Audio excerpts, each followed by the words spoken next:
Hey Scott, Bounty Hunter Boot Camp with another vlog. This is the third take. I've run over 5 minutes on each one, so I'm trying to condense it down. Make sure you hit the subscribe button and like it if you like it. And if you don't like it, or if you've got a better idea, make sure you leave a comment below and let's have a discussion about it. So we're talking about shotguns. Shotguns are the most versatile weapon system on the planet. If I could only carry one gun for the rest of my life, it would be a shotgun, because I can shoot less lethal, I can hunt with it, and I can do all kinds of things with it. So if I only had one weapon in my life to use, it would be a shotgun. But on another note, so shotguns, I'm running my Cal-Tech KSG shotgun, holds 14 rounds. It has 2 pipes in it. We run beanbags, and we run finned rubber baton out of it with Bushnell red dot on top of it. I have an external shell carrier using Blue Force slings. Blue Force slings are awesome. We are not endorsing them, but it's all I use. Blue Force sling on everything. The Vickers sling is the best sling ever. I've got it on all my guns, so all my guns have one move that I do. Anyway, and then I'm running my lethal shotgun is my Remington 870 with the Magpul furniture. If you're running a stock 870, there's nothing wrong with that. Or if you're running a stock Mossberg 590, absolutely nothing wrong with it. On my 870, I do have a Picatinny rail on top, but I only run the ghost sights on it. I'm not running any kind of optics. I've got an external aftermarket shell carrier on the side, and I'm running federal law enforcement rifled slugs, which are in a blue husk, and then I use the tactical flight buckshot. Only 2 lethal rounds that we carry for our shotguns are those 2 rounds. We never mix less lethal with lethal. Always keep them separate. I don't run lethal rounds through my KSG for any reason. That is a less lethal shotgun.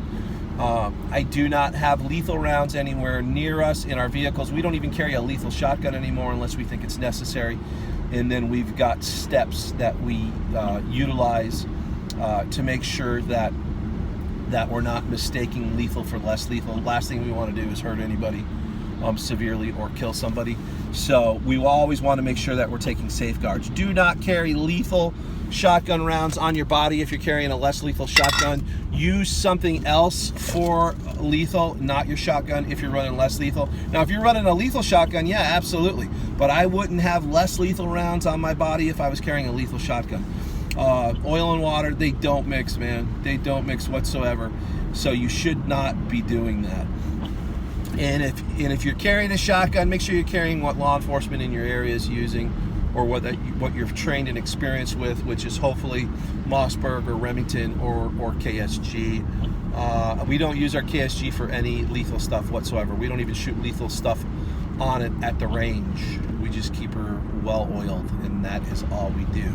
So that's my take on shotguns. Just remember, if you're using buckshot, that every round out of your firearm has a lawyer attached to it. So if you're shooting buckshot, that's 9 rounds or more coming, 8 to 9 rounds or more coming out of your shotgun, and that you're going to be held responsible for.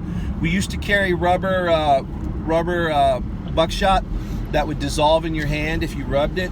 No more. We don't carry it. We had an incident. We got sued. This lawsuit was dismissed, but that lesson from that incident was no more rubber buckshot whatsoever. We're a single projectile. It's a lot easier to account for one single buckshot than it is, or one single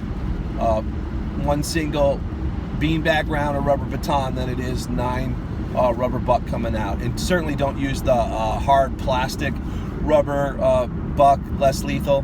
No, avoid that. Don't use any flashbang rounds out of your shotgun. Don't carry anything that could be perceived as menacing or something that could really injure somebody, because you're going to be held accountable at the end of the day for your actions. So you need to be able to justify and articulate. Anyway, we're at 5 minutes. Hit the subscribe button. Thumbs up the video if you like it. And let's have a discussion down below on what works for you and what doesn't, because this is just what works for me and what works for our team out of best practices and out of 10 years of doing this. Anyway, you guys take care. Be safe.